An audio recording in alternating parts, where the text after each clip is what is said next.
the web browser deep dive podcast. Why do we treat our own so poorly but yet portray to be so loving? What is going on here? Mejorar la raza, which literally translates to improve the race. Something said when a darker-skinned Latinx marries a lighter-skinned Latinx. This would be an example of the darker-skinned Latinx mejorando la raza. Me dice, ay, cásate con uno de otro país, dice, para que conozcas otra cultura, ¿no? Y aparte dice para mejorar, dice ¿cómo me dijo? Mejorar, o sea, físicamente, ¿no? La raza. La raza. Ah, la raza. Y me dice. ¿Y si escoges uno peor? En las costas, algunos indios regalan a sus hijas a los hombres blancos como yo, para mejorar su raza. Pero tú no necesitas regalármela. Te doy esto por ella. Welcome back to another deep dive. Today we're pulling at a thread that I think a lot of people know is there, but they're often too polite or maybe just too afraid to actually tug on it. Yeah, it's definitely the elephant in the room. Right, because, we usually love to talk about the Latino community as this massive, beautiful melting pot. You know the vibe I'm talking about. Oh, absolutely. The whole Raza Cosmica concept. Exactly, the cosmic race. It's this idea that everyone is so mixed that race doesn't really matter anymore, just nationality and culture. Which is... It's an incredibly comforting story. You hear it at family gatherings. It's in marketing campaigns, political rallies. Yeah. It's this idea of a unified front. Yeah. But the stack of research we have today, and it is a really heavy stack, suggests that the melting pot might actually be functioning more like a ranking system. Yeah, a ranking system. We're talking about colorism today. And before anyone tunes out thinking, oh, this is just about hurt feelings or who gets the most matches on a dating app. Right. It's much deeper than that.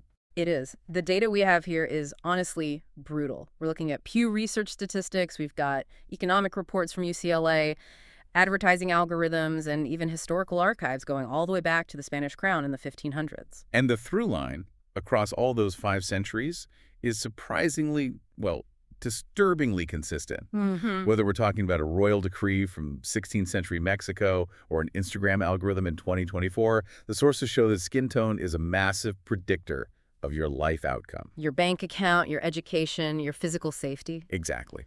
So that's our mission for this deep dive. We aren't just identifying that this bias exists. We really want to uncover why it's so durable for you, the listener, to understand how a colonial caste system managed to survive revolutions and globalization. To end up living in our modern economic software. Yes. So let's just get into the numbers. Let's start with a cold splash of water. We have this 2021 study from the Pew Research Center. The Pew study, yeah. That one is incredibly revealing.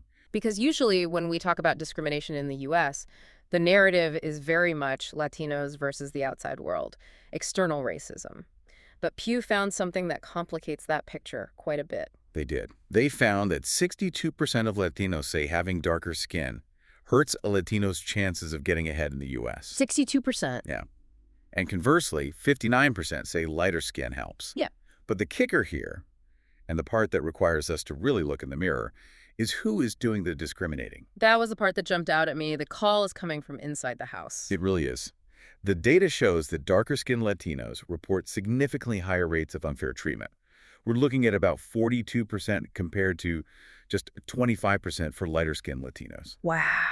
And a disturbing amount of that hostility actually comes from other Hispanics. Right. There is one specific data point that just felt like a punch in the gut.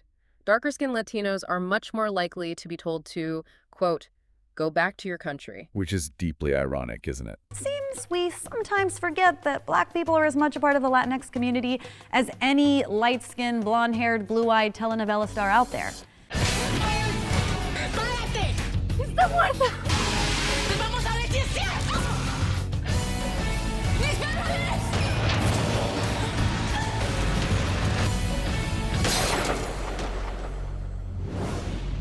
And while I will not apologize for our passion, we do need to acknowledge our history of excluding Afro-Latinxes from our culture, our stories, and even our newsrooms. We often fail to recognize our own biases and blatantly racist cultural norms. Hi, where's your mommy? This is Pam. Mom and I are looking at the house. Oh, thanks, Princess. Come in. Antonio, ¿Eh? mira que hacía años que yo no veía a tantos juntos. Pues hija, ve acostumbrándote, porque entre los que vienen de Haití y los que nos están mandando por el Mariel. No, y menos mal que nosotros no somos racistas. It's tragic. You have someone who shares your heritage. They maybe speak the exact same dialect, maybe even wave the same flag back home, and they're using xenophobic language against you just because of the melanin in your skin. It implies that belonging is conditional. Exactly. You only get to be part of the family if you look a certain way. And that conditionality bleeds into economics in a way that is just baffling until you look closely. I mean, we need to unpack what the researchers at UCLA refer to as the education paradox. Okay, yes. This was the 2023 finding. This one actually made me stop and reread the chart because it goes against everything we're taught. The whole meritocracy myth. Right. We grew up hearing that education is the great equalizer. You get the degree, you get the job, you buy the house, and the past just doesn't matter anymore. That is the classic American dream script. But for Afro-Latinos, that script flips entirely. The UCLA data shows that Afro-Manilos, Black Latino women actually have higher college degree attainment than non-Black Latinas. Higher. Yes, higher. It's a significant gap, too, 26% versus 18%. Yeah. So let's be super clear here. On paper, they are doing everything right. They're outperforming their peers academically. They're putting in the work. They are. But, and here's the paradox, they still face massive income and housing gaps. Afro-Latinos generally have home ownership rates of about 40.6%. Okay. Compare that to 54% for other Latinos. That's a huge gap. That isn't a margin of error. That's a canyon. It is. I mean, if education were truly the equalizer, those home ownership numbers should be at least equal. Right. If not higher for the more educated group. Right. Logically. The fact that they're lower tells us the barrier isn't merit. The barrier is structural. It suggests that a degree in the hands of a dark-skinned Latina is simply valued differently by the market than the exact same degree in the hands of a light-skinned Latina. It's like running a race where you're faster than everyone else, but your lane has hurdles that the other lanes don't even see. That's a great way to put it. And speaking of invisible hurdles, we have to talk about the tech angle, because this blew my mind. Ah, yes, where the story moves from the neighborhood to the cloud. Exactly. We found a 2024 advertising bias study in the source notes. It analyzed digital algorithms. You know, the invisible math that decides who sees what ad on social media or on search engines. And this is where it gets a little dystopian. Very dystopian. Because it showed that to get the exact same engagement for an ad, so the same number of clicks or views, companies have to spend about 15.9% more money if the model in the ad has darker skin. Just let that sink in. Let's break that down. The algorithm essentially charges a diversity tax. Effectively, yes. But remember, the machine isn't thinking like a prejudiced person. The machine learns from human behavior. Right. It's just looking at the data. Exactly. It sees that lighter skin gets more clicks or is viewed as more valuable or trustworthy by the general public, so it optimizes for that. It's just giving us what we click on. Yeah. If you want to show darker skin, the algorithm basically says, well, okay, but it's going to cost you extra because my historical data says this is less efficient content. That is terrifying. Because we think of machines as neutral, we think math doesn't lie. But we've basically taught the robots to be colorist. We've coded our history into the software. The algorithm is just holding up a mirror to society's existing biases. So, okay, if this is in the software, and it's in the housing market, and it's in the family dynamic, where did it start? That is the million-dollar question. Because I think the easy answer for a lot of people is to just say, oh, Latinos just picked up American racism when they moved to the U.S. It's an import. That would be the easy answer, but it would be completely wrong. Okay. This isn't an imported bug. It's a native feature. To really understand this, we have to go back to the source code, the colonial period. We have to look at the casta system. The casta system. I think people hear the word caste and immediately think of India. Right, but this was the law of the land in Mexico, Peru, basically everywhere the Spanish flag flew. And this was from the 1500s to the 1800s, right? Correct. And we need to be really clear here. This wasn't just a social vibe or, a preference. It was law. It was a legal engineering project. The Spanish crown was obsessed with categorization.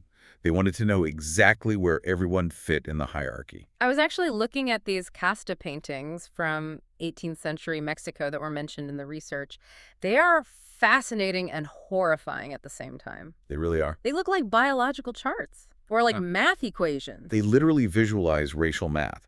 You'd see a painting of a Spanish man and a black woman with a child, and the caption would literally read, Español plus Negro equals mulatto. Wow. Then you'd have Español plus Mestizo equals Castizo. There were dozens of these categories, and they got incredibly specific. And it wasn't just about labels, right? Or what you called yourself at parties.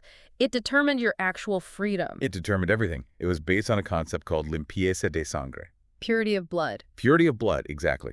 If you were at the top, a peninsular born in Spain, or a Criollo born in the Americas, you had rights. You could go to university, you could become a priest, you could own a hacienda, you were even exempt from certain taxes. And if you were at the bottom, like if you were black or indigenous, you were subject to higher taxes, much harsher corporal punishment, and you were legally barred from the exact institutions that build generational wealth.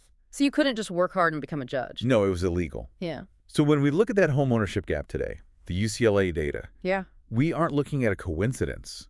We're looking at the compounding interest of 500 years of policy. But here's the thing that confuses me. The 1800s roll around. These countries fight for independence. Bolivar, San Martin, they kick out the Spanish. You would think they would say, okay, that hierarchy was a tool of the oppressor. Let's trash it. You would hope. But history is rarely that clean. Instead of erasing the hierarchy, the new nations tried to whiten themselves to fit into it. Whiten themselves? This is the era of blanqueamiento. Whitening. They didn't even try to be subtle about the name. Not at all. It was completely explicit. The elites in Brazil, Argentina, Colombia, they looked at Europe and the U.S. and decided that modernity literally meant whiteness. They viewed their own black and indigenous populations as a drag on progress, something to be fixed. So what did they do? Did they just encourage people to intermarry? They did much more than that. They imported white people, literally. Brazil subsidized 4 million European immigrants between 1884 and 1939. 4 million. The government paid for their passage specifically to improve the stock of the population. That is wild to me. They were actively spending government money to dilute their own citizens. It was a state-sponsored eugenics project. In Argentina, the narrative was so successful that they effectively erased black history from the national story entirely. Right, because people today still say there are no black people in Argentina. Despite the historical reality that Buenos Aires had a huge black population in the 1800s. And in Cuba, it got violently repressed. Yes, in 1912, the Partido Independiente de Color, a black political party, was rising up to demand equality. And the government didn't just ban them? No, they massacred them. Thousands were killed. It sent a message that has lasted for a century. Black political power is dangerous to the state. So when we ask why colorism persists today, it's because the state spent centuries telling people that blackness was a problem to be solved, not an identity to be celebrated. Precisely. And that trauma shapes how people identify right now. Yeah. If the government punishes you for being black, you find ways to not be black. You find a loophole. Which brings us perfectly to the census dilemma. Because this part of the data is so tricky, the numbers just do not add up. They don't. In the U.S. Census, something like 47% of Latinos identify their race as white, and a huge chunk say some other race, but only about 2% identify as black. Which is statistically impossible. We know the history of the slave trade. Millions more enslaved Africans were taken to Latin America than to the U.S. Right. Estimates put the Afro-Latino population in the U.S. at around 6 million. That's about 12%, not 2%. So where are they? Why aren't they checking the box? They're hiding in the middle. Researchers call this identity avoidance. Over generations, people developed a vocabulary to distance themselves from blackness without claiming to be fully white. It's a survival strategy. This is where those specific terms come in, right? The ones in the notes. Indio, moreno, trigueño. Trigueño is a great example. It literally means wheat-colored. It's a neutral, safe ground. In the cultural coding system, blanco is the goal. Trigueño is acceptable, you're mixed, but you're safe. But words like negro or prieto, those are often used as insults or markers of lower class. It reminds me of that phrase, mejorar la raza. Ah, yes. To improve the race. I've heard friends joke about this, an aunt telling them to marry a light-skinned guy to improve the race. It's presented as casual dating advice. Almost like a grandmother wanting you to marry a doctor or a lawyer. Exactly. But when you link it back to those blanqueamiento policies, it takes on a much darker tone. It's domestic eugenics. Man. It's the grandmother carrying out the work of the 19th century state inside her own living room. She's effectively saying, dilute your blackness so your children suffer less. There was a really heartbreaking analogy in the source material regarding this, the two cousins analogy. Yes. This really illustrates the intimacy of colorism. Imagine two cousins in the exact same family. Okay. One is Blanquita, light-skinned, maybe light eyes. She is the doll. She gets praised. She has the good hair. Right. The other cousin is Negrita, darker skin, curlier hair. She is loved, sure, but she's pitied. Or she's constantly told to stay out of the sun so she doesn't get darker. That hits hard because it's not necessarily coming from a place of hate, is it? It's about protection. The family thinks they are helping her by telling her to look whiter because they know the outside world punishes darkness. Exactly. But the result is psychological damage anyway. It teaches the child that their value is conditional. And for Afro-Latinos, this creates a double bind. They are trapped between two worlds. Right. The sources talk about this friction. To some Latinos, Afro-Latinos aren't Latino enough because they're black, but then to some Americans, they aren't black enough because they're Latino. It's a profound isolation. And we have to be honest about the tension between black Americans and Latinos here in the U.S., too. It's not just a misunderstanding. It has actual legal roots. This is the part about strategic whiteness in Texas, right? I found this completely fascinating. Yes. So in the early 20th century, during Jim Crow, Mexican Americans in places like Texas were in a precarious spot. They weren't black, but they certainly weren't treated as white. Right. To avoid being sent to segregated black schools, which were massively underfunded, they fought legally to be classified as white. So as in a survival strategy, they were just trying to navigate a horribly racist system. It was. But think about what that signaled to the black community. It says, we might be marginalized, but at least we aren't them. Wow. It reinforced the anti-black hierarchy just to gain a foothold. That created a wedge between the communities that we are still dealing with today. There is a history of one group stepping on the other to get slightly higher up the ladder. And pop culture just keeps pouring salt in that wound. I mean, turn on any telenovela. Or watch a reggaeton video. The visual language is incredibly consistent across the board. The main character, the hero, the wealthy love interest, they almost always look European. And who is the maid?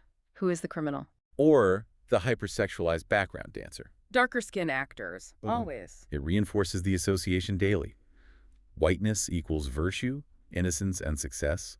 Blackness equals servitude, hypersexuality, or danger. And this shapes how people see themselves and how they see each other. So zooming out a bit here, we have this historical baggage, this confusing census data, the family pressure, the media bias. Why does this matter to the listener who might be thinking, well, I don't see color, I just see people? Because it is an economic anchor dragging down the entire ship. Right.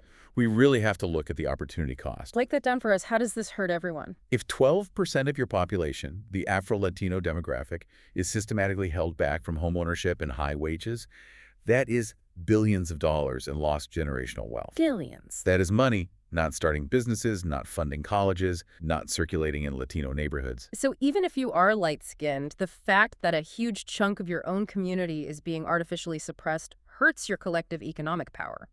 You have less political clout, less buying power. Absolutely. And speaking of political clout, there is the data invisibility problem. Right, because you can't fix a problem you can't measure. Exactly. If Afro-Latinos don't identify as black on the census because of the stigma we talked about, because they are checking other or white, they don't show up as a voting bloc. Oh, I see. Politicians don't see a quote-unquote black district that needs housing reform or policing reform. They just see a generic Latino district. So the specific issues facing darker-skinned people like police profiling, which we know happens at much higher rates, get completely washed out in the average. Invisibility in the data leads directly to invisibility in policy. If you don't count, you simply don't matter to the policymakers. And this isn't just a U.S. issue either. The UN data on Brazil and Colombia is devastating. What does it show? Afro-descendants make up the vast majority of the poor in those countries. This is a hemispheric structure. It's the same ghost haunting the whole continent. It's heavy. I mean, we've gone from algorithmic bias to 16th century blood laws to the grandmother at the dinner table. It feels like a lot to dismantle. It is a lot. But the first step is admitting that the melting pot is cracked. That's the core realization, isn't it? We love the myth of the mix. We love to say we are a beautiful blend of indigenous, African, and European. But the data shows the mix is strictly ranked. And you cannot dismantle a system you refuse to name. If we keep saying we are all one big family while simultaneously treating the darker members of that family as second-class citizens, we aren't united. We're just in denial. So here's the thought we want to leave you with today. It's a challenge, really, for you to mull over. If the Latino community claims nationality over race, if culture is the only thing that supposedly matters, why do the statistics consistently show that Black skin results in entirely different life outcomes? That is the question. Can a community truly be united if it hasn't confronted the hierarchy it built within itself? Something to explore on your own. And I think the answer starts with having conversations exactly like this one, even if they are deeply uncomfortable. Thank you for taking this deep dive with us. It's a tough topic, but we hope it helps you look at the news and maybe even your own family dynamics with fresh eyes. Until next time.